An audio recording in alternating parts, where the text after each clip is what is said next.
I felt the cold Merlot dripping down my face as my sister Lauren towered over me, the empty wine bottle still in her hand. "You have until sunrise to get out of my house," she screamed while our parents applauded from across the dining table. 20 years of being the family scapegoat culminated in this moment. I calmly reached into my pocket, placed a brass key on the table, and spoke words that would change everything. "Then you have 60 seconds to save your future." The stunned silence that followed my words lasted only a heartbeat before Lauren's face twisted with rage. But before she could speak, I raised my hand, my voice steady despite the wine still trickling down my cheeks. 3 months ago at Grandmother Eleanor's funeral, while you were busy posting selfies in your designer black dress, something happened that none of you know about. I began watching as confusion flickered across their faces. My mind drifted back to that gray March afternoon. The funeral home had smelled of lilies and old wood polish, and I'd been sitting alone in the back row while my family clustered together near the front, deliberately excluding me as always. Lauren had been holding court, dramatically dabbing at dry eyes while our parents comforted her. Nobody comforted me. Nobody ever did. After the service, as everyone filed out for the reception, Eleanor's lawyer, Mr. Harold Whitman, had approached me quietly. He was a distinguished man in his 70s, with silver hair and kind eyes behind wire-rimmed glasses. "Miss Jenna, might I have a word with you privately?" he'd asked, glancing around to ensure we weren't being watched. We'd stepped into a small side room, and what he told me changed everything. Grandmother Eleanor, who I'd thought barely tolerated me, like the rest of the family, had been watching all along. She'd seen how they treated me, documented every cruel birthday they'd forgotten, every holiday they'd ruined, every achievement they'd dismissed. "Your grandmother was a very observant woman," Mr. Whitman had said, pulling out a thick manila envelope. "She revised her will 6 months before her passing. You've been named executor of her entire estate." My hands had trembled as I took the envelope. $3.2 million. Properties in Colorado and California, investment portfolios, and most importantly, a specific clause that made my heart race. Any family member who showed cruelty or hostility to me would forfeit their inheritance entirely. "And there's one more thing," Mr. Whitman had added, his expression growing serious. "Your grandmother insisted that you must document any hostile behavior for the clause to activate. She wanted to give them a chance to show their true colors, and she wanted you to have irrefutable proof." Back in the present, Lauren's voice cut through my memories. "What are you babbling about? You think some sob story about Grandma's funeral is going to change anything?" I smiled, genuinely smiled for the first time in years at a family dinner. "I'm not looking for your sympathy, Lauren. I'm explaining why I've spent the last 3 months documenting every single cruel thing you've done to me." My mother, Patricia, shifted uncomfortably in her seat. "Jenna, what is this nonsense? You're embarrassing yourself." "Am I?" I pulled out my phone, scrolling to the photos I'd taken of the will. Grandmother Eleanor left me in charge of her entire estate, all $3.2 million of it. The color drained from their faces simultaneously. My father Robert half rose from his chair, his mouth opening and closing like a fish, gasping for air. "That's impossible," Lauren sputtered, wine bottle still clutched in her white-knuckled grip. "Grandma loved me best. She always said so." "She told you what you wanted to hear," I replied calmly. "Just like she told you she loved that awful pottery you made in college. Remember how she displayed it prominently whenever you visited? She threw it in the garbage the minute you left. I know because I'm the one she called to come fish it out before your next visit." The truth hung heavy in the air. All those years I'd been Eleanor's secret keeper, her quiet companion during the long afternoons when the rest of the family was too busy to visit. I'd been the one who took her to doctor appointments, who helped her sort through old photographs, who listened to her stories about growing up during the Depression. But here's the truly interesting part. I continued standing up, slowly, wine-soaked hair sticking to my neck. The will has a very specific clause. Any family member who shows cruelty or hostility toward me forfeits their share entirely. And you, dear sister, just assaulted me with a wine bottle while our parents cheered you on." Lauren's face cycled through emotions like a broken slot machine. Disbelief, rage, fear, and back to rage again. "You're lying. You have to be lying." "Call Mr. Whitman yourself," I said, pulling out his business card and sliding it across the table. "His office opens at 8 tomorrow morning, though I should mention he's already been thoroughly briefed on tonight's events." My mother found her voice shrill and accusatory. "Jenna Marie, how dare you keep this from us? We're your family." Family. I laughed, but there was no humor in it. "When have you ever treated me like family? When you forgot my 16th birthday because Lauren had a volleyball game. When you made me sleep in the garage during Christmas because Lauren's college friends needed my room. When you told me I was probably adopted because I didn't look enough like the rest of you." Each word landed like a physical blow, and I watched them flinch. Good. It was about time they felt a fraction of the pain they'd inflicted on me for 32 years. "I'm a financial advisor." I continued, my professional composure taking over. "I understand money investments, and most importantly, I understand leverage. Grandmother Eleanor knew that too. She didn't just leave me money. She left me the power to finally hold you accountable." Lauren slammed the wine bottle on the table, making the crystal glasses jump. "This is insane. You can't just waltz in here and claim you own everything." "I don't claim it," I said simply. "I have the legal documents to prove it, and thanks to your little performance tonight, complete with witnesses, you've just forfeited your share. That's $800,000 you just poured over my head, Lauren." The number hung in the air like a guillotine blade. I saw the moment it truly hit her, watched her calculating mind trying to process the magnitude of her mistake. $800,000. Gone in a moment of cruelty she'd thought would have no consequences. My father finally spoke, his voice hoarse. "Jenna, surely we can discuss this reasonably." "Reasonably." I touched my wine-soaked blouse. Was this reasonable? Was 20 years of treatment that would make Cinderella's step-family look kind reasonable? But I wasn't done. Not even close. Because the wine dripping down my face was just the beginning of what I had endured, and the key I'd placed on the table was just the first of many surprises I had in store for them. "You have 60 seconds, I reminded them, glancing at my watch. 55 now. I suggest you start thinking very carefully about your next move."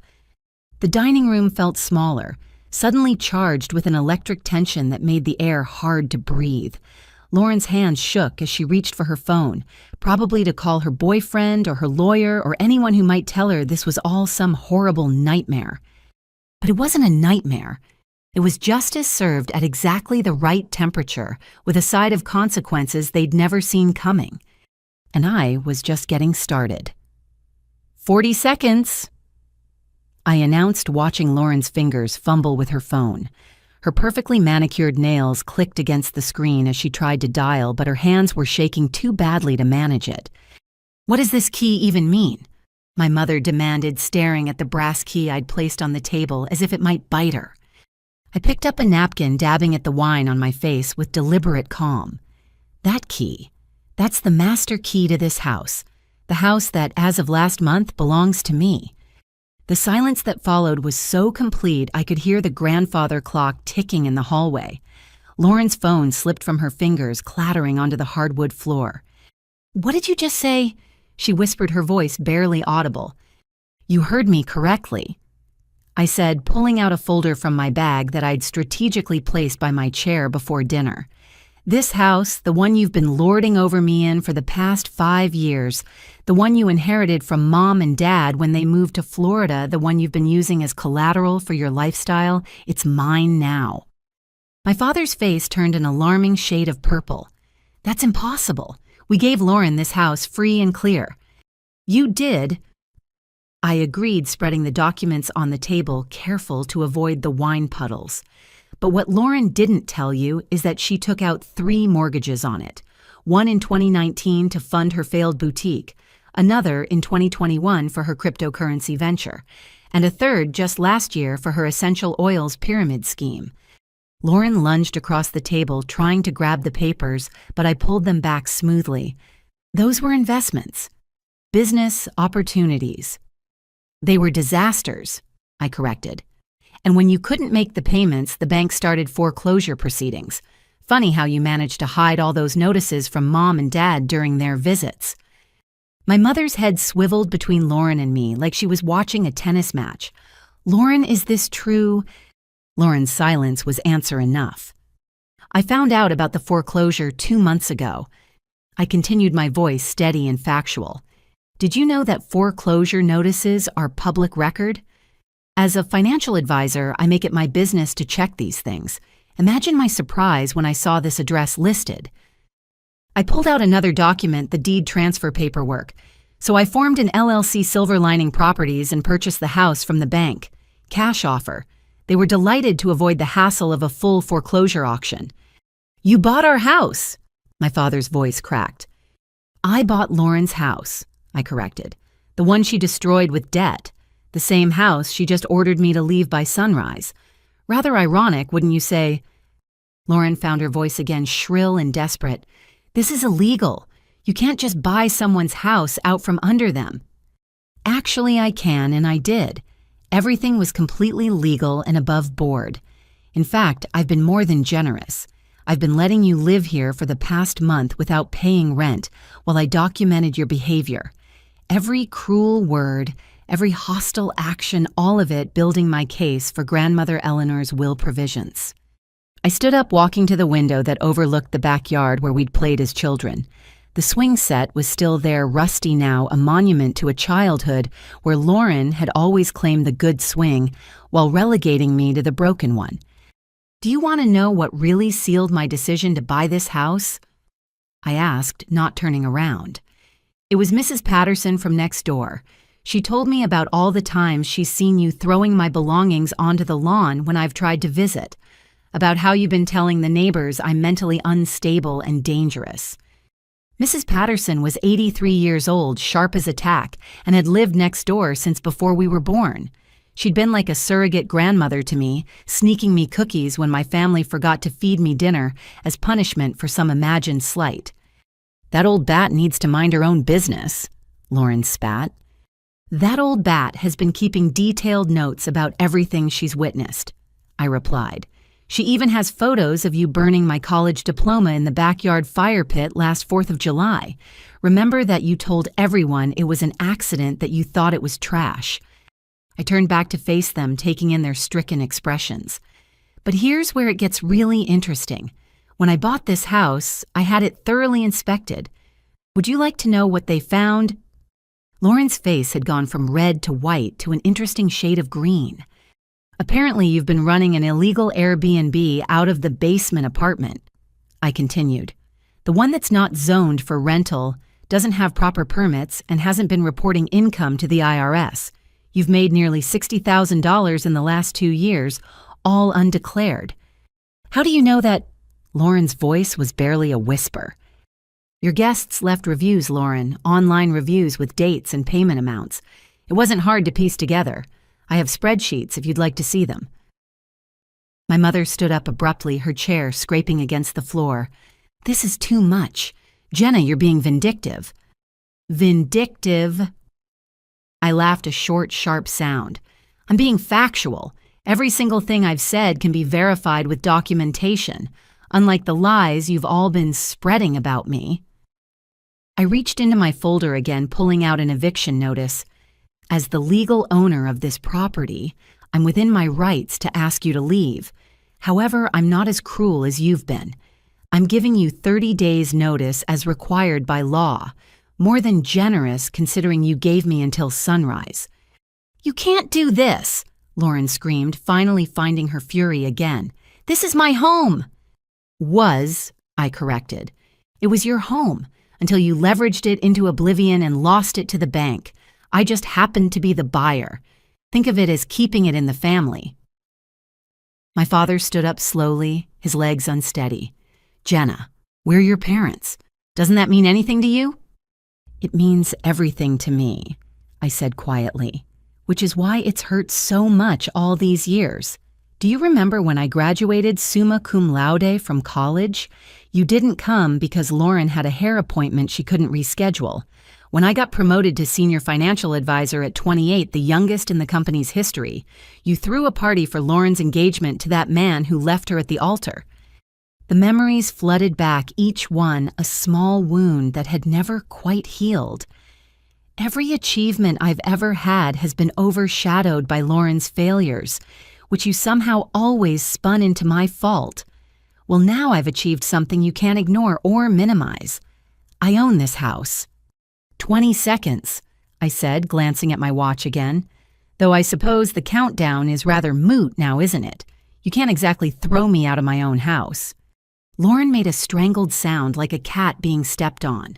She looked around wildly as if searching for something to throw, but I'd been careful to stay out of reach of any potential projectiles. Here's what's going to happen, I said, my voice taking on the professional tone I used with difficult clients. You're going to clean up this wine, sit back down, and we're going to discuss this like adults. Because despite everything you've done to me, I'm still willing to be reasonable.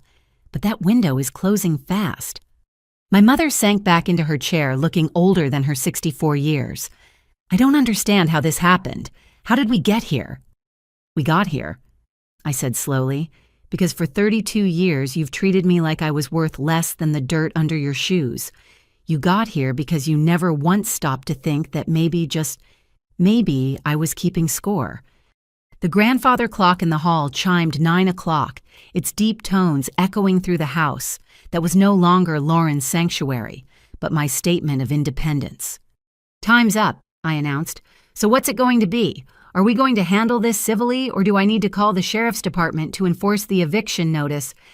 Lauren's face crumpled, and for the first time in my life, I saw real fear in her eyes. Not fear of me, but fear of consequences, that foreign concept that had finally caught up with her. But if she thought the house was the biggest surprise of the evening, she was about to learn just how thorough I'd been in my preparations. Because the cameras I'd installed weren't just for security, they were for evidence. And what they'd captured over the past month would change everything. I think, I said, sitting back down at the table, it's time we talked about the surveillance system I had installed. You'd be amazed at what modern technology can capture. Shall we start with last Tuesday when you went through my old room? The night was far from over, and I was just beginning to show them exactly what 20 years of careful planning looked like when executed by someone they'd dismissed as worthless. Lauren's hand shot out toward me, fingernails aimed at my face like claws. I stepped back smoothly, having anticipated this exact reaction. "Don't you dare touch her!" The voice came from the kitchen doorway. Marcus stepped into the dining room, his 6'2" frame filling the archway. My boyfriend of 3 years looked calm, but I could see the tension in his shoulders. He'd been waiting in the kitchen, listening, ready to intervene if things got physical. "Who the hell are you?" my father demanded, apparently finding his authoritative voice when confronted with a stranger. "Marcus Chen," he said simply, moving to stand beside me. "I'm the tech entrepreneur who helped Jenna install the comprehensive security system in this house. Every room, every angle, all completely legal since Jenna owns the property." I pulled out my tablet from my bag, swiping to the security app. "Would you like to see last Tuesday, Lauren? When you used the spare key, you didn't know I knew about to enter my old bedroom." The screen flickered to life, showing crystal clear footage of Lauren sneaking into the house at 2 p.m. The timestamp was prominent in the corner as she made her way to my childhood bedroom, the one I'd stayed in during my brief visits over the years. "That's an invasion of privacy," Lauren shrieked, but her protest died as we watched her on screen methodically going through my belongings. The video showed her opening my jewelry box, the one grandmother Eleanor had given me for my 18th birthday. Lauren's fingers sorted through the contents, pocketing several pieces, including the pearl necklace Eleanor had worn on her wedding day. "Those pearls," my mother gasped. "Mother said she lost them years ago." "She didn't lose them," I said quietly.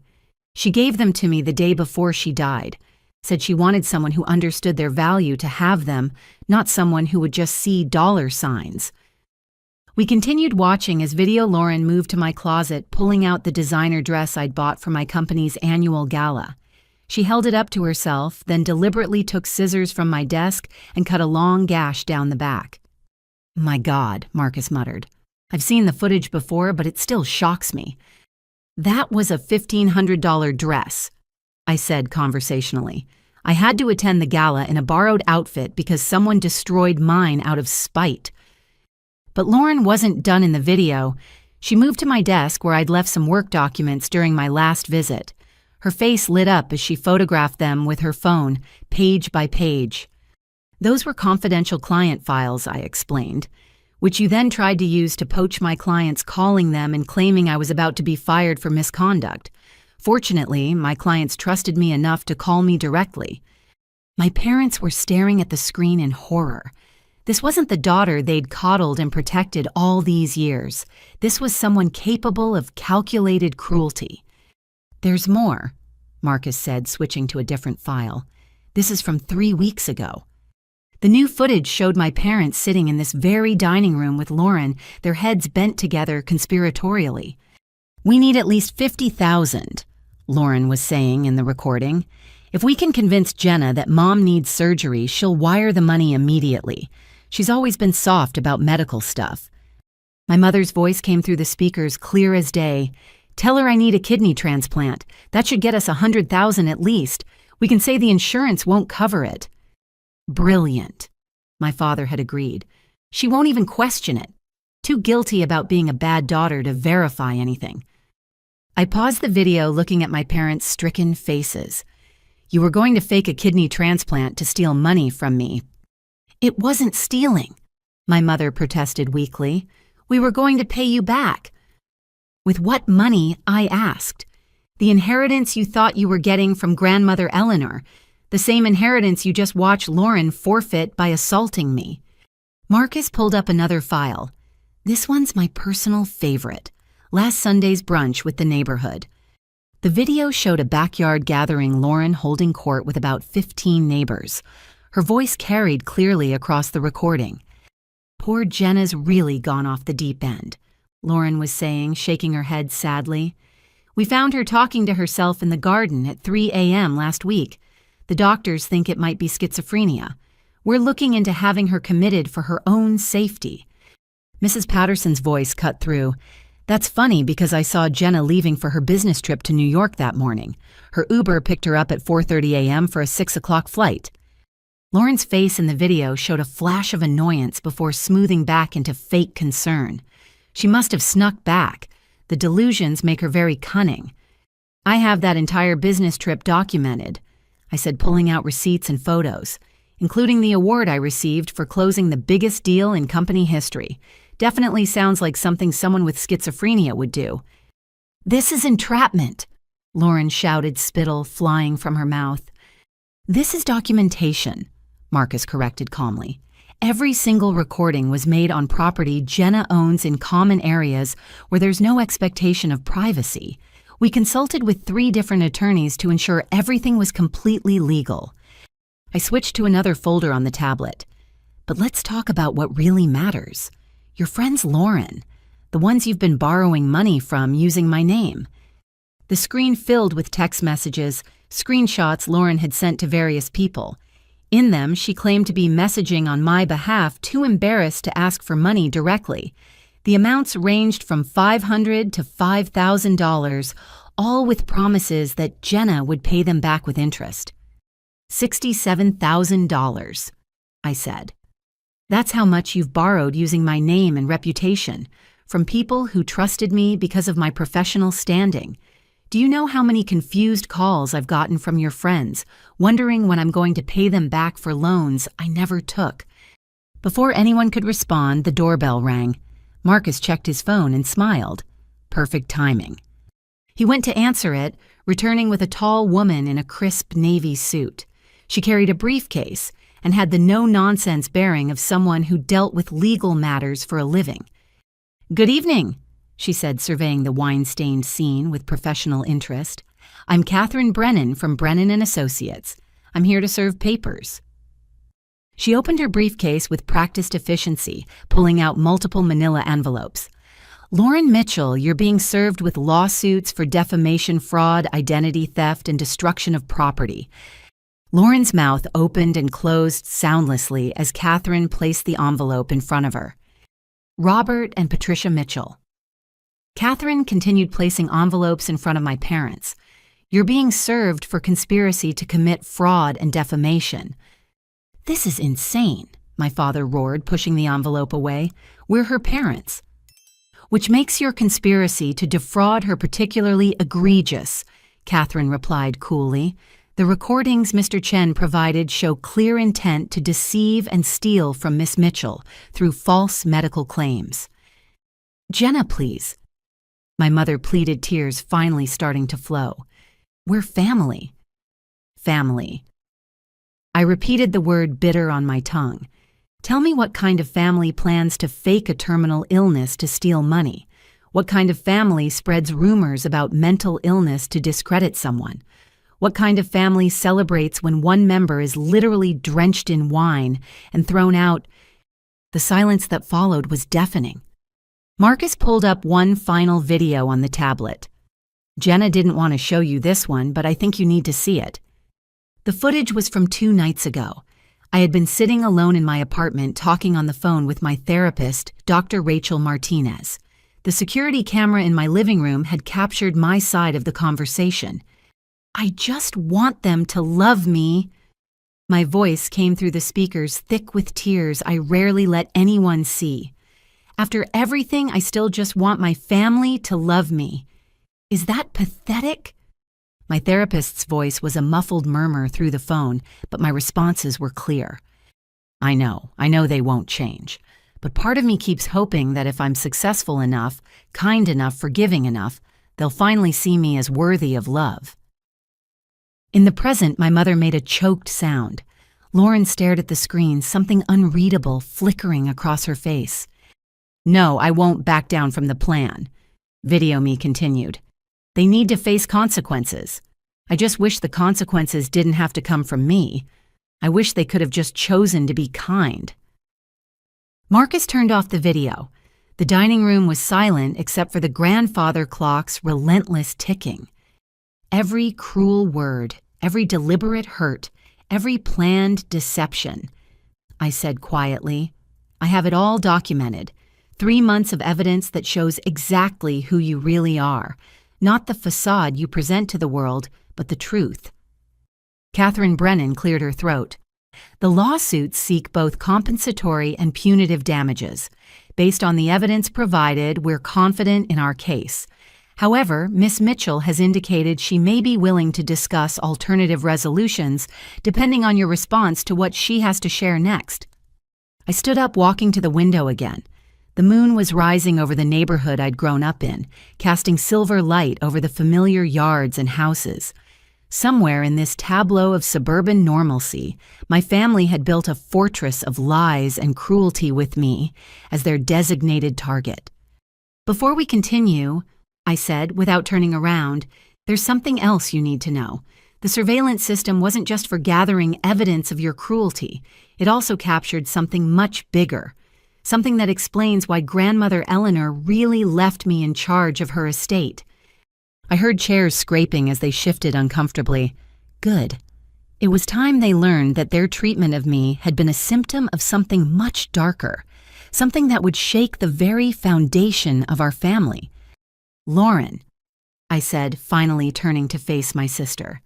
Would you like to tell them about your business ventures, or should I let the FBI agents do it when they arrive? The wine bottle slipped from Lauren's nerveless fingers, shattering on the hardwood floor in a spray of green glass and leftover droplets of Merlot. The sound seemed to echo in the silence, a crystal punctuation mark to the revelation that was about to destroy everything they thought they knew. The shattered wine bottle lay between us like a crime scene green glass, catching the light from the chandelier. Lauren's face had gone the color of old paper, her carefully applied makeup standing out in stark relief against her pallor. FBI. My father whispered the word, barely making it past his lips. Did you really think I wouldn't notice? I asked Lauren directly. When credit cards started appearing in my name, when business loans I never applied for began showing up on my credit report, when my professional reputation started taking hits for debts I didn't owe. Marcus pulled up a new folder on his tablet, this one labeled with FBI case numbers. 6 weeks ago, Jenna came to me in tears. Her credit score had dropped 300 points overnight. She was getting calls from collection agencies for debts totaling over $400,000. That's impossible, Lauren said, but her voice shook like autumn leaves. Is it? I pulled out a thick folder of bank statements, loan documents, and credit applications. Green Energy Solutions, LLC. Ring any bells? Lauren, the company you founded using my social security number, my financial history, my professional credentials. My parents looked between us, confusion evident on their faces. They'd been so deep in their own schemes they hadn't noticed their golden child's biggest deception. Let me paint you a picture, I said, spreading the documents across the table, careful to avoid the wine stains and broken glass. 18 months ago, Lauren discovered my social security number. Not hard, really, since Mom keeps all our important documents in that unlocked filing cabinet in the basement. I picked up the first document, a business registration form. She used my information to establish Green Energy Solutions, claiming to be developing revolutionary solar panel technology. The address listed APO Box in Denver, the founder and CEO, Jenna Mitchell, according to all the paperwork. But with a twist, Marcus added, the contact email and phone number all routed back to Lauren. Brilliant, really, if it wasn't so illegal. I held up the next set of papers.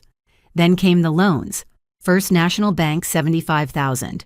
Colorado Credit Union, $50,000. 3 online lenders, another $150,000 total. All using my credit history, my salary verification from my actual job, my everything. Lauren, tell me this isn't true, my mother pleaded. Lauren's hands trembled as she reached for her water glass, knocking it over in the process. The water spread across the table, soaking into the legal documents.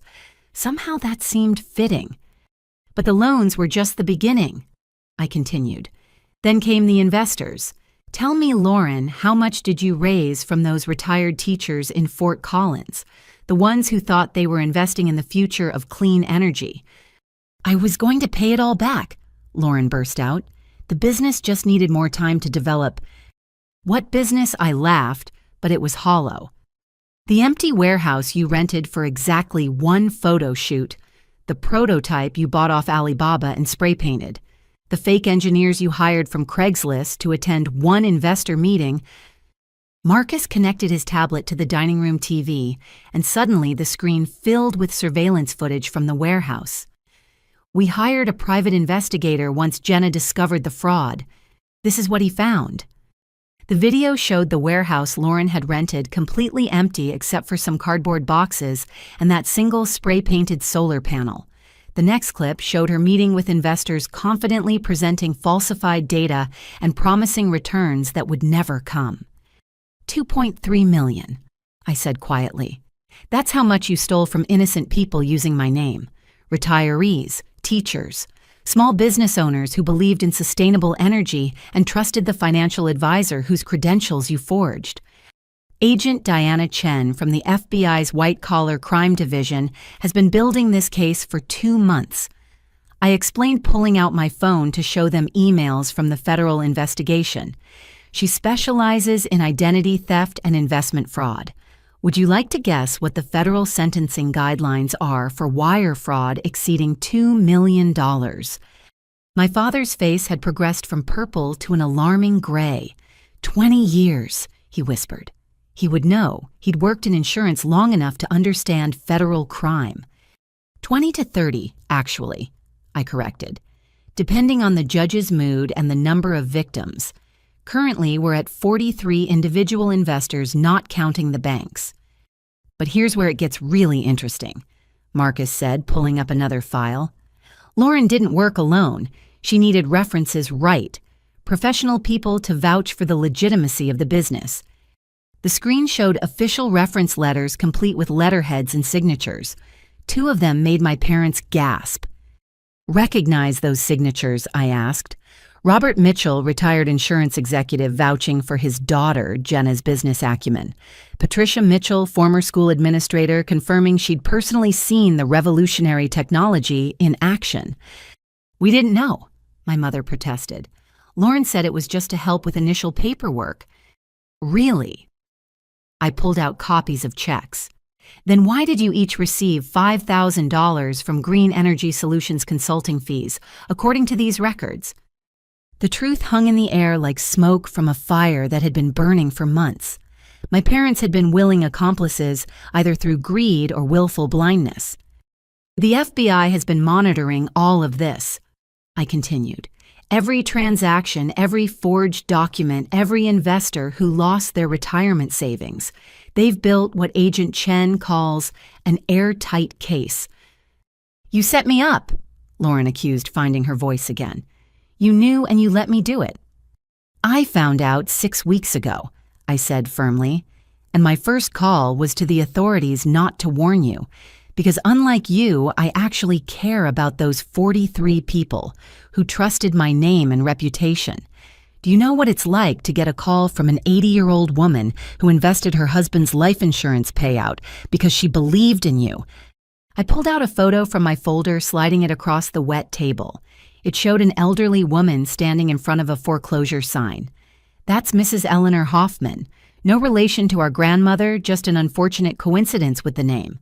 She invested $50,000 in Green Energy Solutions. It was everything she had left after her husband died. She lost her house last month. Lauren wouldn't look at the photo. My parents stared at it in horror. I've been paying her rent in a senior living facility, I said quietly. Anonymously because she's too proud to accept charity. But she shouldn't have to accept charity. She should have her $50,000 back. I don't have it, Lauren whispered. It's gone. Spent on what? I asked, though I already knew. Your Tesla, the vacation to Cabo, the designer clothes and bags, the Botox and fillers. How much of Mrs. Hoffman's life savings is currently in your face? Lauren, Marcus looked at his phone. That's our cue. The doorbell rang again. This time I knew exactly who it would be. Catherine Brennan, still standing quietly by the wall, moved to answer it. She returned with 2 people in dark suits, their FBI badges visible on their belts. Agent Diana Chen was a compact woman with sharp eyes and an air of absolute professionalism. Her partner, Agent Williams, was tall and imposing, the kind of person you didn't want to see at your door. Lauren Mitchell. Agent Chen's voice was polite but firm. I'm Agent Chen with the FBI. We have a warrant for your arrest on charges of wire fraud, identity theft, and operating a fraudulent investment scheme. Lauren stood up so fast her chair fell backward. No, wait, I can explain. You'll have plenty of opportunity to explain, Agent Williams said, moving behind her with handcuffs. You have the right to remain silent. Anything you say can and will be used against you in a court of law. As they read Lauren her rights, I watched my parents. They seemed to have aged a decade in the last hour, their carefully constructed world crumbling around them. But we weren't done yet. There was still one more revelation to come, one that would explain everything about why they'd always treated me differently. Robert and Patricia Mitchell, Agent Chen said after Lauren was cuffed. We also have some questions for you regarding your involvement in this scheme. You're not under arrest at this time, but I strongly suggest you contact attorneys. Jenna, Lauren pleaded as the agents prepared to lead her out. Please, you have to help me. I'm your sister.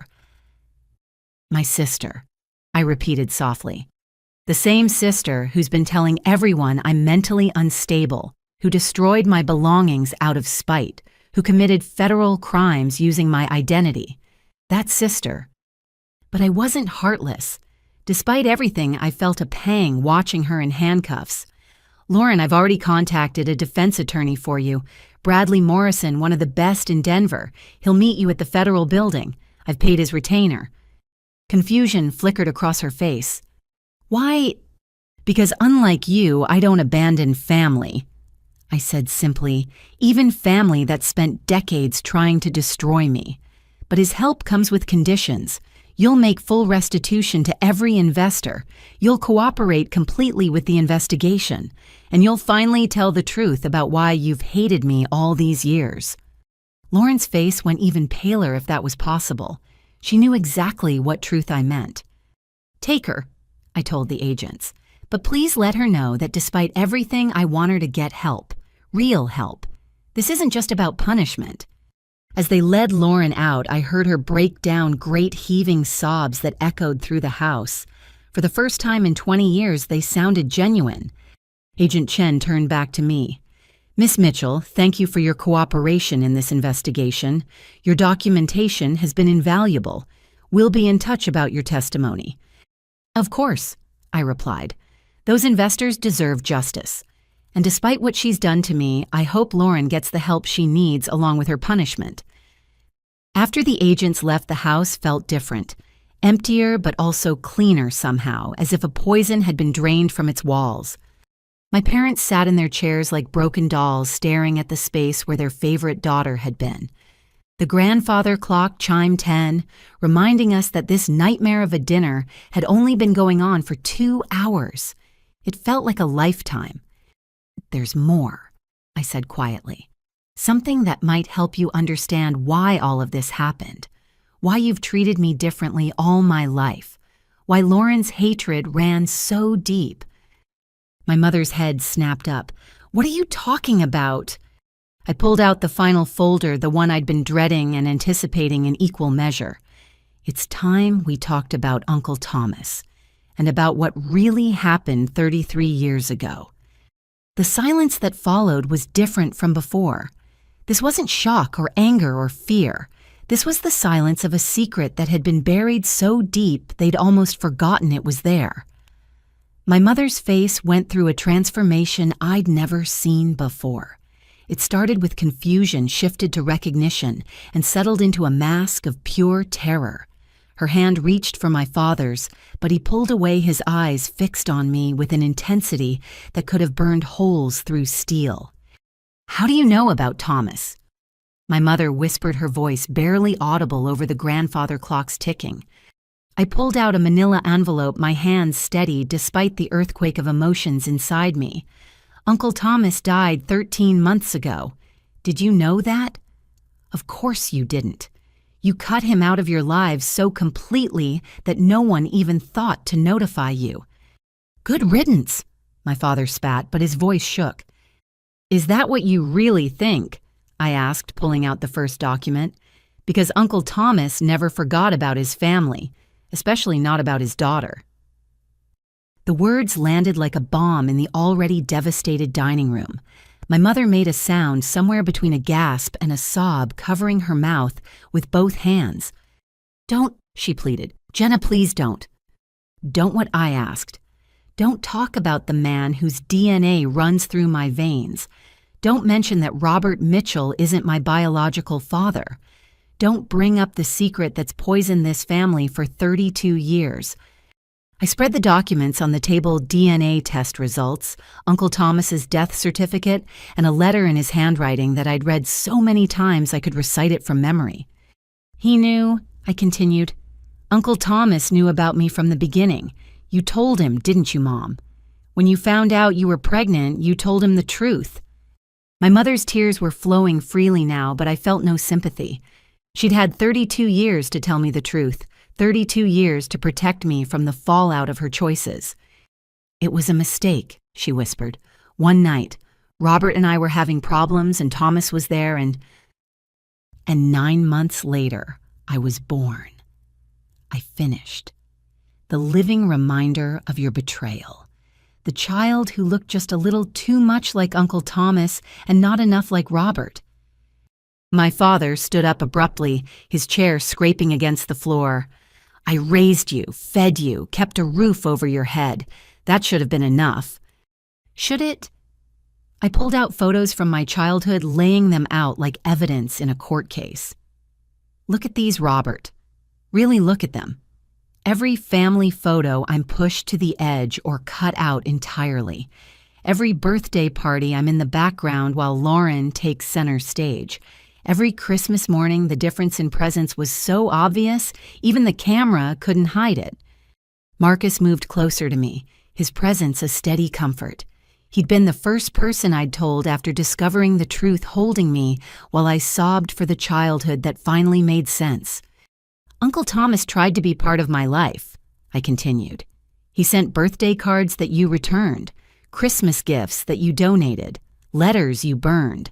I know because he kept copies of everything, hoping someday he could share them with me. I pulled out a thick bundle of letters all addressed to me, all marked "Return to Sender" in my mother's handwriting. 32 years of letters, I said, running my finger along the stack. He wrote to me every birthday, every Christmas, every milestone he imagined I might be reaching. First day of school, high school graduation, college acceptance.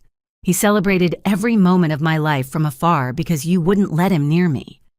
We did what we thought was best, my mother protested weakly. Best for who, I demanded.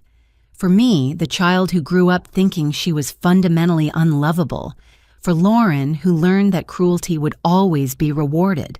For yourselves, living a lie that twisted you into people capable of planning fake illnesses to steal from your own daughter.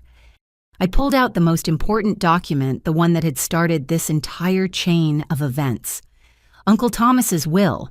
He left me $1.5 million and a letter explaining everything. His lawyer tracked me down through public records. That's how I learned the truth about my paternity. 1.5 million. My father repeated, his voice hollow. Money he earned through honest work, I said.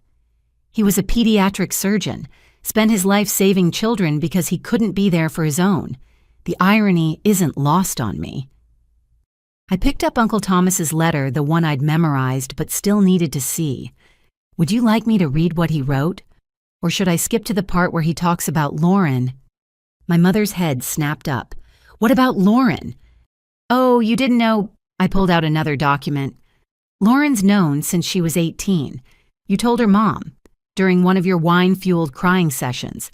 She's been using it as blackmail ever since. The pieces were falling into place like dominoes, each revelation triggering the next. Marcus pulled up bank records on his tablet showing regular transfers from my mother's personal account to Lauren's. 500 here, 1,000 there, I noted. All to keep Lauren quiet about the family shame. That's why she's always been so confident in her cruelty toward me. She knew she had the ultimate leverage. I didn't mean to tell her, my mother sobbed. It just slipped out. And she's held it over your head for 14 years, I said, demanding money, favoritism, constant validation, building her confidence on the foundation of my degradation. Every time you chose her over me, it was because she threatened to expose the truth. My father laughed, but it was an ugly sound. The truth, you want to talk about truth. The truth is that every time I looked at you, I saw him, my brother, the one person I trusted most in the world, and he betrayed me with my wife. So you punished a child, I said simply, an innocent baby who had no choice in how she came to exist. You took your anger at two adults and focused it like a laser on someone who just wanted to be loved. You had everything you needed, he insisted. I had survival, I corrected. Food, shelter, the bare minimum to avoid a visit from Child Protective Services. But love, affection, pride in my accomplishments, those were reserved for your real daughter. I pulled out more photos, these from Uncle Thomas's collection. Pictures taken from afar at my school events, my graduation moments he'd hired private investigators to capture because he couldn't be there himself. He watched me grow up from a distance, I said, celebrated my successes alone. Do you know he framed my college graduation photo in his office? Told his colleagues I was his niece who lived far away. He was so proud when I became a financial advisor, said I inherited his head for numbers. How did you get all this? My mother asked. His lawyer, Mr. Richardson. I explained. Uncle Thomas made sure everything would come to me if something happened to him. 32 years of documentation, letters, photos, and explanations. He wanted me to know I was loved even if he couldn't show it in person. Marcus pulled up another file. There's something else. Jenna didn't want to share this part, but I think you need to see it. The screen showed a video clearly taken in a hospital room. Uncle Thomas was propped up in bed, thin and pale, but with eyes that looked exactly like mine. His voice was weak, but clear. "My dear Jenna," he said to the camera, "if you're watching this, then Richardson found you and you know the truth. I want you to know that not a day passed when I didn't think of you, love. You wish I could be your father in more than just biology." My mother made a broken sound, turning away from the screen. "I know Patricia and Robert did what they thought was best," Uncle Thomas continued. "I don't blame them for protecting their marriage, but I need you to know that you were never a mistake to me. You were the daughter I always dreamed of, even if I could only love you from afar." He paused, coughing weakly before continuing. "I've left you everything I have, but more importantly, I've left you the truth. You deserve to know where you came from to understand that the way they treated you was never about you. It was about their inability to see past their own pain to the incredible person you are." The video ended with him holding up one of my professional headshots, tears in his eyes. "I love you, Jenna. Your real father loves you. Be free." The dining room was silent except for my mother's quiet sobs and the eternal ticking of the grandfather clock. "He died alone," I said quietly. "The nurse said he was holding my photo when he passed. 32 years of loving a daughter he could never claim, and he died with my picture in his hands." "I didn't know," my father said, and for the first time all evening he sounded broken. "I didn't know he'd been watching her, caring about her." "Would it have mattered?" I asked. "Or would you have just built higher walls to keep him out?" "Jenna." My mother reached for me, but I stepped back. "No," I said firmly. "You don't get to reach for me now. Not after 32 years of choosing your comfort over my well-being. Not after letting Lauren weaponize this secret against me. Not after planning to fake a kidney transplant to steal from me." I gathered up the documents, carefully organizing them back into their folders. Uncle Thomas's money is already in a trust. I'm using it to expand the foundation I'm starting, helping other family scapegoats find their freedom. His legacy will be healing the damage that secrets like yours cause. "What happens now?" my father asked, looking every one of his 70 years. "Now," I checked my watch. "Now you face the consequences of your choices. Lauren's facing 20 to 30 years for fraud. You're both facing charges for conspiracy. Your reputations in this community are about to be destroyed, and all because you couldn't find it in your hearts to love a child who desperately needed it." The doorbell rang one more time. Catherine Brennan went to answer it, returning with an elderly man in an expensive suit carrying a leather briefcase. "Good evening," he said. "I'm Harrison Richardson, Thomas Mitchell's attorney. I understand it's time for the final phase of his instructions." He pulled out a sealed envelope, handing it to my parents. "Thomas asked me to deliver this personally once Jenna learned the truth. He said you'd know what to do with it." My mother opened it with shaking hands, pulling out a single sheet of paper. As she read, her face crumbled completely. "What is it?" my father demanded, snatching the paper. I watched his face change as he read, knowing what the letter contained. Uncle Thomas had shown me a copy in his video messages. "He forgave us," my father whispered. "After everything, he forgave us." "Of course he did," I said. "Because, unlike you, Uncle Thomas understood that forgiveness isn't about the people who hurt you. It's about freeing yourself from the poison of carrying hatred. He forgave you for his own peace, not yours." I moved toward the door, Marcus and Catherine flanking me. But forgiveness doesn't mean freedom from consequences, and it doesn't mean reconciliation. Uncle Thomas forgave you from afar just like he loved me from afar.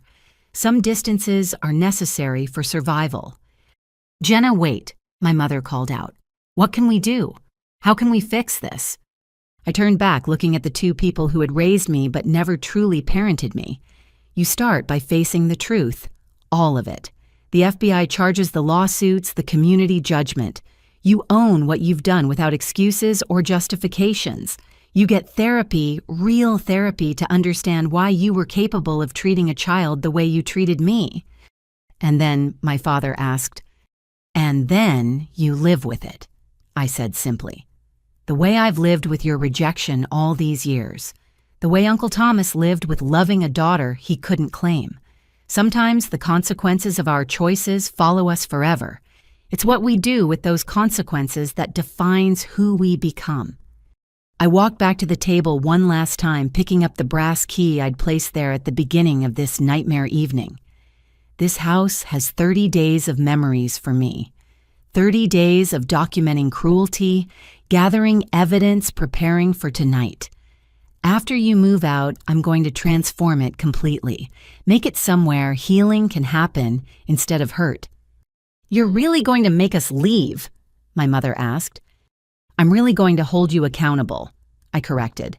"For the first time in your lives, you're going to face actual consequences for your actions. Consider it a gift. Most people never get the chance to truly see themselves and change." As we reached the door, I turned back one final time. They looked smaller somehow, diminished by the weight of their exposed secrets and impending consequences. "Uncle Thomas wrote something else in his letter," I said. "He said the opposite of love isn't hate, it's indifference.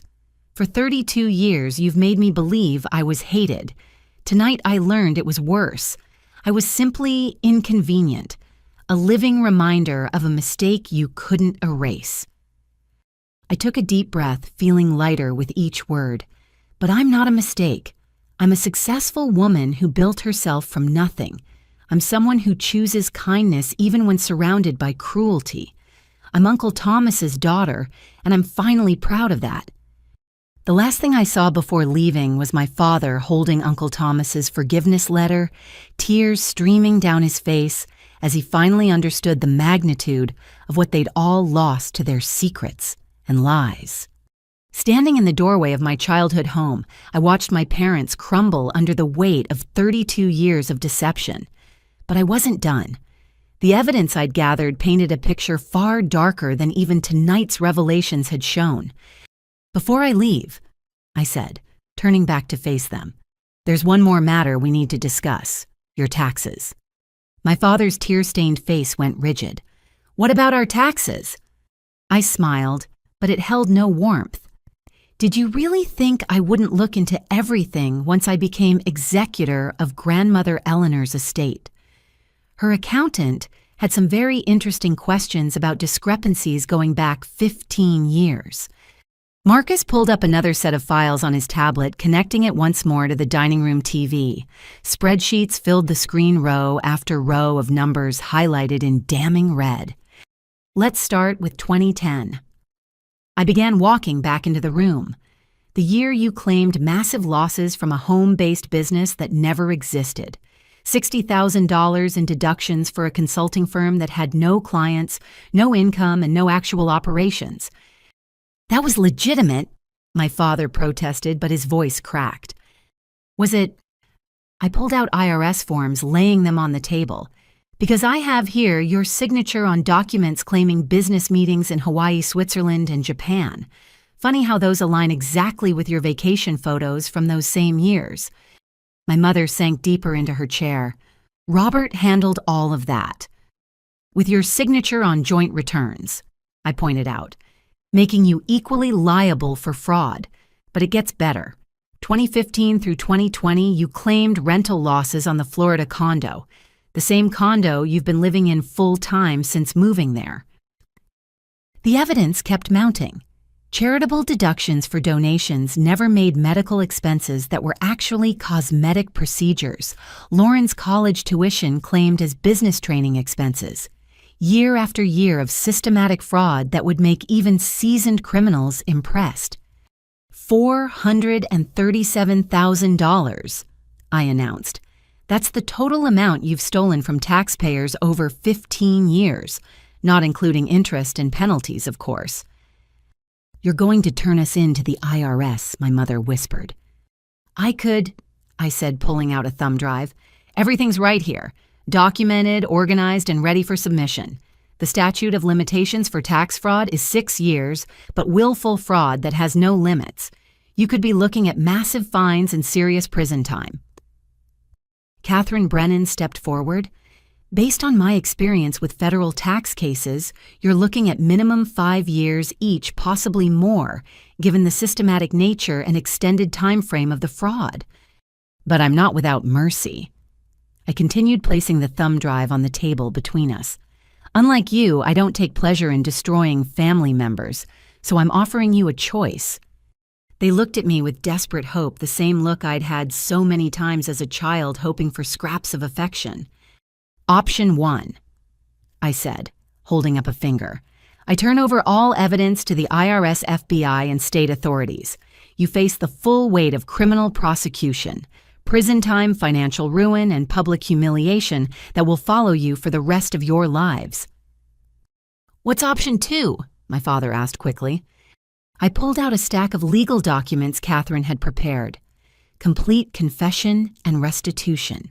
You sign over all claims to grandmother Eleanor's estate, acknowledging that your treatment of me violated the conditions of her will. You provide written statements admitting to every single act of fraud, cruelty, and conspiracy we've discussed tonight. That's still ruining us, my mother protested. No, I corrected. That's accountability. But there's more. You'll each enter intensive therapy with practitioners I choose, minimum twice a week for the first year.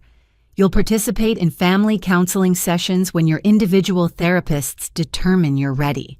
Real work, not just going through the motions. Marcus added, you'll also make public statements to everyone you've lied to about Jenna. Every neighbor, friend, and family member who's heard your poison over the years gets to hear the truth. I can't, my mother sobbed. The shame. I laughed incredulously. You're worried about shame now. Where was that concern when you were telling people I was schizophrenic? When you were planning fake medical emergencies? When you were raising Lauren to see cruelty as currency? I pulled out my phone, showing them a contact. Dr. Sarah Martinez is one of the best family trauma therapists in the country. She's agreed to take you both on despite her usual waiting list because she's fascinated by the dynamics at play here. What about Lauren? My father asked. Lauren's facing federal charges that I can't make disappear, I said. But the lawyer I've hired for her is excellent. If she cooperates fully, makes complete restitution, and agrees to intensive therapy, she might get 5 to 7 years instead of 20 to 30. Time to really think about who she's become and who she wants to be. And if we refuse your deal, my mother asked. I shrugged. Then you've learned nothing from tonight. I expose everything, let the legal system handle it, and walk away knowing I tried to offer you redemption. This is blackmail, my father said, but there was no force behind it. This is consequence, Catherine corrected.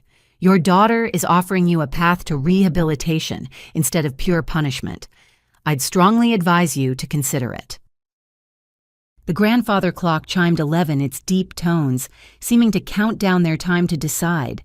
I watched them wrestle with their pride, their fear, their desperate need to avoid consequences, warring with the reality that they were trapped. There's one more thing, I said, pulling out a final document. Part of your therapy will include making amends to everyone you've hurt. Not just me, but every investor Lauren defrauded using your references, every friend you've lied to, every family member you've manipulated. How long do we have to decide? My mother asked. I looked at my watch, the same one grandmother Eleanor had given me for my college graduation, the one my parents hadn't attended. You told me I had until sunrise to leave your house. I'm giving you the same. When the sun comes up, offer expires, and I proceed with option 1. That's only 7 hours. 7 more hours than you gave me, I pointed out.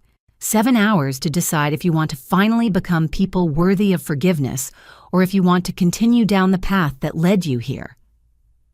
Just then, movement outside caught my eye. Mrs. Patterson from next door was standing in her garden pretending to check her roses by porch light. She'd been watching the FBI arrival, the comings and goings, probably putting together pieces of a puzzle she'd been observing for years. I should mention, I added, that Mrs. Patterson has agreed to testify in any legal proceedings. She's documented quite a bit herself over the years. Elderly people make excellent witnesses. Juries love them. The hope drained from their faces again as they realized how thoroughly they were trapped. Every avenue of escape had been cut off by their own actions, documented and verified by multiple sources.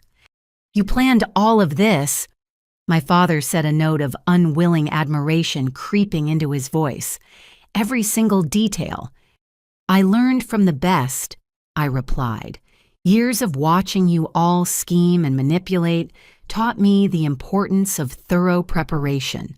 The difference is, I use those skills to seek justice, not to destroy innocence." My phone buzzed with a text from Marcus's tablet. He showed me the screen. The security system had captured everything tonight in high definition from multiple angles. Every confession, every revelation, every moment of truth. "Tonight's footage will be kept secure," I assured them. "If you complete the therapy, make the amends, and show genuine change, it never sees the light of day. But if you revert to old patterns, if you try to spin this story to make yourselves victims, everyone will see exactly who you really are. You're not the little girl we could push around anymore," my mother said quietly. "No," I agreed. "I'm the woman you created through your neglect. Strong because I had to be. Strategic because I learned to be. Compassionate because I chose to be, despite having every reason to become as cruel as you." Marcus stepped forward, placing a hand on my shoulder. "We should go. They need time to discuss their decision." I nodded, gathering my things one final time. But before leaving, I had one last truth to share. "You know what the saddest part is?" I asked, looking at my parents with genuine pity. "If you had just loved me even a little, none of this would have happened. Grandmother Eleanor would have split her estate equally. Lauren wouldn't have become a criminal trying to maintain her false superiority. You wouldn't have descended into fraud and cruelty to manage your guilt." I picked up a family photo from the mantle, one where I'd been obviously edited out, my shoulder still visible at the edge, where someone had done a poor job cropping me away. All I ever wanted was to belong, to be part of this family, to have parents who were proud of me and a sister who saw me as an ally instead of competition. "Jenna," my mother started. "But you chose this instead." I continued, setting the photo down. "Every cruel word, every forgotten birthday, every moment you made me feel worthless led directly to tonight. You created your own destroyer through your inability to see a child's heart past your adult grievances." I walked to the door one final time, pausing at the threshold. 7 hours to decide. Option 1, complete destruction. Option 2, the hard work of redemption. Choose wisely. It's the last choice regarding me you'll ever get to make.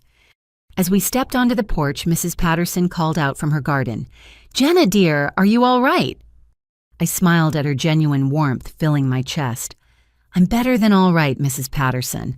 For the first time in my life, I'm free." She nodded knowingly. "Good for you, sweetheart. It's about time someone held them accountable." As we walked to Marcus's car, I felt the weight of 32 years lifting from my shoulders. Behind me, my childhood home stood illuminated in the darkness, and inside, 2 people faced the hardest decision of their lives: continue living in destructive delusion or finally face the truth of who they'd become. The thumb drive with tax fraud evidence sat on their dining room table like a ticking time bomb. The legal documents offering redemption lay beside it. 2 paths diverged in their wine-stained dining room, and they had until sunrise to choose which one to take. "Do you think they'll take the deal?" Marcus asked as we drove away. "I honestly don't know," I admitted, watching the house disappear in the rearview mirror. "But for the first time in my life, it doesn't matter what they choose. I've done what I needed to do. The rest is up to them."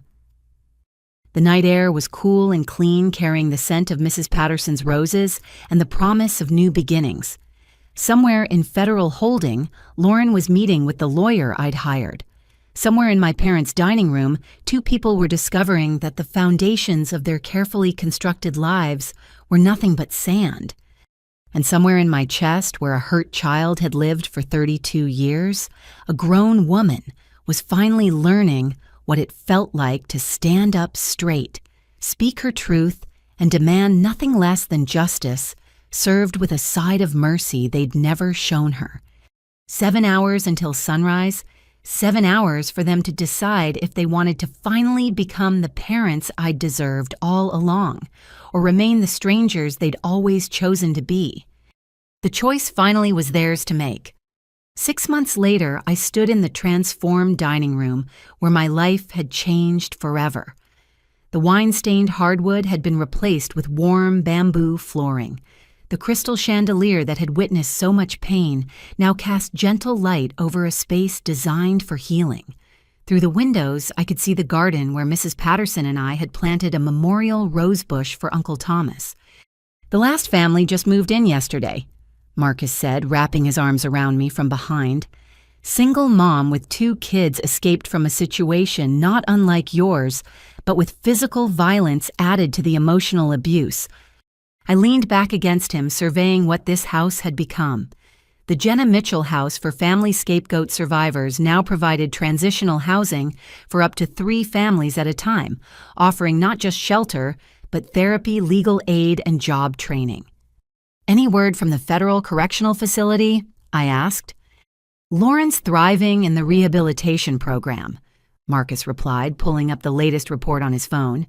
"Her therapist says she's making real progress understanding how her entitlement led to her crimes. Model prisoner, apparently. Helps other inmates with their appeals." It was hard to reconcile this description with the sister who had drenched me in wine, but people could change when faced with no other option.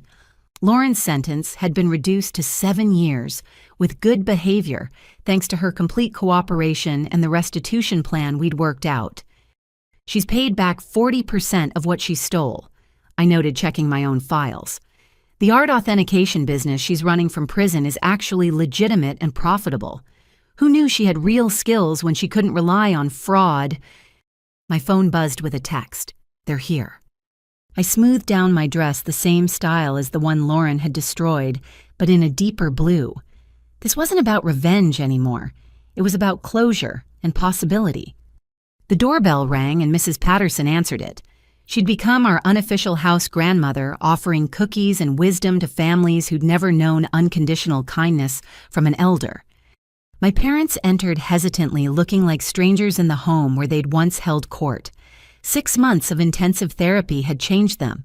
My father's arrogance had been replaced by something approaching humility. My mother no longer wore her victim mask, but faced the world with clear, accountable eyes. "Jenna," my mother said softly, "thank you for agreeing to see us." Dr. Martinez followed them in her presence, a professional buffer for this first family meeting. We'd had individual sessions processing trauma and establishing boundaries, but this was our first attempt at interaction as a family unit. "Let's sit in the living room." I suggested leading them to a space that had once showcased their achievements while erasing mine. Now it held photos of the families we'd helped, success stories of survival and transformation. "I wanted to show you something," my father said, pulling out a worn envelope. Inside were photographs I'd never seen, baby pictures of me, candid moments from my childhood report cards, and awards they'd saved despite their cruelty. "We found these in the attic," he explained, "hidden in a box labeled Christmas decorations. I think part of us always knew we were wrong. We kept these because deep down we were proud of you. We just couldn't let ourselves feel it." I studied the photos, seeing my childhood self through new eyes. Even then, I'd been trying so hard to earn their love, smiling hopefully at the camera while standing slightly apart from the family group. Dr. Martinez has helped us understand the generational trauma, my mother added. My father was Uncle Thomas's favorite, the golden child who could do no wrong. When I betrayed Robert with Thomas, I was really trying to hurt my father through his favorite son. You paid the price for psychological patterns set before you were born." "That explains things," I said carefully. "It doesn't excuse them." "No," my father agreed quickly. "Nothing excuses what we did. We're not here to ask for forgiveness. Dr. Martinez says that's not ours to request. We're here to show you who we're trying to become." They pulled out a folder thick with documents. "We've made full restitution to the IRS," my mother said. "Sold the Florida condo, liquidated our retirement accounts. Every penny of fraudulent refunds has been repaid with interest. We've also met with every person we lied to about you," my father added. 43 separate conversations admitting that we were the problem, not you. Mrs. Chen from the country club actually cried. Said she'd always suspected but was too polite to intervene. I felt Marcus's hand on my shoulder grounding me. This was what accountability looked like, not grand gestures, but systematic correction of every small cruelty. "Lauren writes to us," my mother offered. "She's taking college courses plans to get a real business degree. She wants to make things right with you, but says she understands if you're not ready." "I'm not," I said simply. "Maybe someday, but not yet." Dr. Martinez leaned forward. "Jenna, would you like to share what you've prepared?" I pulled out my own folder containing the hardest letter I'd ever written. "I've decided to forgive you." I began watching their faces shift with surprise and hope. But forgiveness doesn't mean forgetting. It doesn't mean we'll have a traditional parent-child relationship. It means I'm choosing to release the poison of hatred so it doesn't contaminate my future. "We understand," my father said quietly. "I've set up education funds for Lauren's victims' grandchildren." I continued. 17 kids will have college paid for because their grandparents' retirement savings were stolen. It's funded partly by the estate, partly by the auction of everything in this house that held painful memories. The dining room table brought in $12,000, Marcus added with dark humor. "Apparently wine stains add character to antiques." "We want to contribute," my mother said quickly. "We've both taken second jobs. Everything beyond basic expenses goes to restitution." I studied them, these strangers who'd raised me. They looked older, worn down by consequences, but also clearer somehow. The toxic fog of denial had lifted, leaving behind two people forced to see themselves clearly for the first time. "There's a position open here," I said slowly. "Maintenance and garden work. Nothing glamorous, but honest labor. Mrs. Patterson needs help managing the property." They exchanged glances. "You'd trust us here." "I'd trust Mrs. Patterson to supervise you," I corrected. "Consider it part of your amends. Every family who stays here has been betrayed by people who should have protected them. Seeing you work honestly to maintain their sanctuary might help them believe people can change." "We'll do it," my father said immediately. The meeting continued for another hour, establishing boundaries and expectations. They would work at the house but live elsewhere. They would continue therapy indefinitely. They would respect my need for distance while remaining available if I ever wanted more contact. As they prepared to leave, my mother turned back. "The sunrise," she said suddenly. "What?" I asked, confused. The morning after that dinner, we watched the sunrise while making our decision. It was the first honest conversation we'd had in 30 years. We chose redemption as the sun came up. It felt symbolic. I thought about that night how I'd given them the same deadline they'd given me. The sun rising on consequences and choices, illuminating truth that darkness had hidden for too long. After they left, I stood in the garden with Marcus looking at Uncle Thomas's memorial rose bush. It had bloomed beautifully pink petals catching the afternoon light. "Do you think he'd be proud?" I asked. "I think he'd be amazed," Marcus replied. "You took unspeakable pain and transformed it into healing for others. You forced accountability while leaving room for redemption. You became everything they tried to prevent you from being." That evening, we held our weekly dinner for the family staying in the house. 3 mothers, 7 children, and various volunteers gathered around a new table in the dining room where my life had shattered and reformed. The children laughed over spaghetti while their mothers shared resources and encouragement. Miss Jenna asked Katie, a 7-year-old whose mother had escaped a narcissistic family system, "Why do you help people like us?" I knelt beside her chair, thinking about how to explain generational trauma and healing to a child who'd already seen too much. "Because someone should have helped me when I was your age," I said finally, "and now I can make sure other kids don't have to wait as long as I did to find safety." She nodded solemnly, then brightened. "Mrs. Patterson says you're getting married. Can I be a flower girl?" Marcus laughed. "She's got you there. We do need flower girls for next month." The wedding would be small, just chosen family and the survivors we'd helped.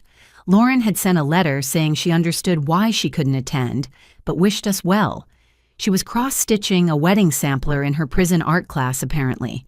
Strange to imagine those hands that once held a wine bottle in violence, now creating something beautiful. As the evening wound down and families retreated to their apartments, I found myself back in the spot where I'd stood that night, wine dripping down my face key in my hand. The person I'd been then felt like a ghost, someone who'd needed to die for who I was now to be born. "Any regrets?" Marcus asked, finding me there. I thought about it seriously. No. Every cruel moment led to this. Every betrayal taught me what real loyalty looked like. Every lie showed me the value of truth. I wouldn't change anything because it all led to helping these families find what I searched for so desperately. Mrs. Patterson appeared with her usual perfect timing, carrying a plate of cookies. "For the children's lunch boxes tomorrow," she said, then paused. "You know, dear, I always wondered when you'd finally fight back. Took longer than I expected, but my goodness, when you did it was spectacular." "You knew what was happening all along," I said. "It wasn't a question." "Hard to miss when a child sits in your garden crying every holiday," she replied. "But you had to find your own strength. Outside intervention would have just made them circle the wagons. You needed to build your case and strike when they least expected it." She was right, of course. The timing had been everything. Grandmother Eleanor's death, Uncle Thomas's revelation, Lauren's escalating crimes, my parents' tax fraud, all converging into one moment of perfect clarity, where justice became not just possible, but inevitable. Later that night, as I lay beside Marcus in our apartment across town, I thought about transformation. Lauren in prison learning honesty through forced constraint. My parents doing manual labor understanding worth isn't inherited but earned. Me building sanctuary from the rubble of childhood pain. My phone lit up with a notification.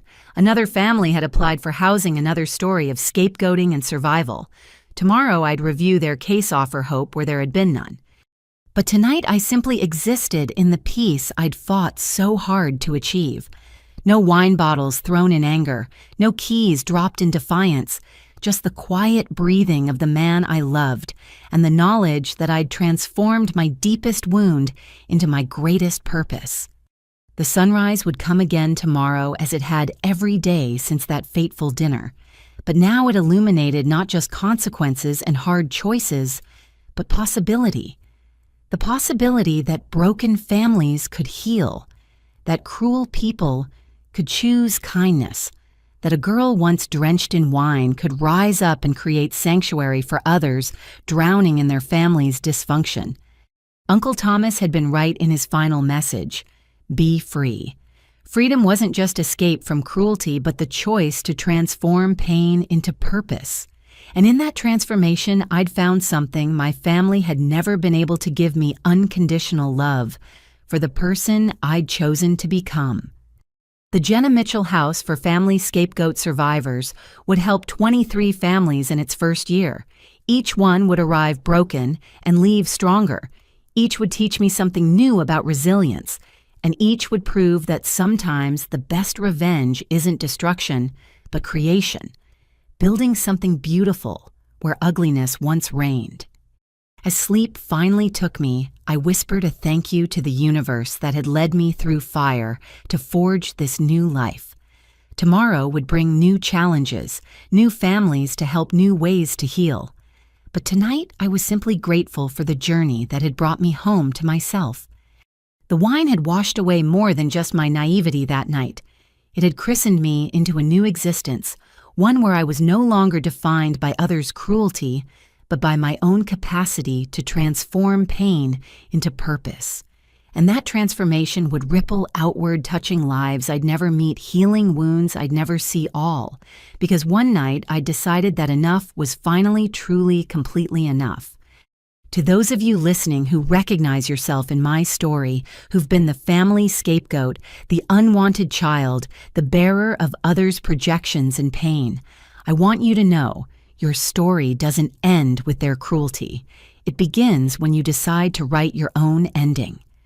And sometimes, just sometimes, that ending is more beautiful than any beginning they stole from you could have been. So I ask you, what wine has been poured over your head? What keys do you need to drop on the table? What boundaries must you set to transform from victim to victor? Share your thoughts in the comments below. If this story resonated with you, please give it a like and consider subscribing for more stories of triumph over family dysfunction. Share this with someone who needs to hear that they're not alone, that survival is possible, and that sometimes the best families are the ones we choose and create. Thank you for joining me on this journey. May you find the strength to drop your own keys on the table and declare that enough is enough. May sunrise bring you not deadlines, but new beginnings. And may you transform every ounce of pain into pounds of purpose. Until next time, remember, you are not what they said you were. You are what you choose to become. Choose wisely. Choose bravely. Choose yourself.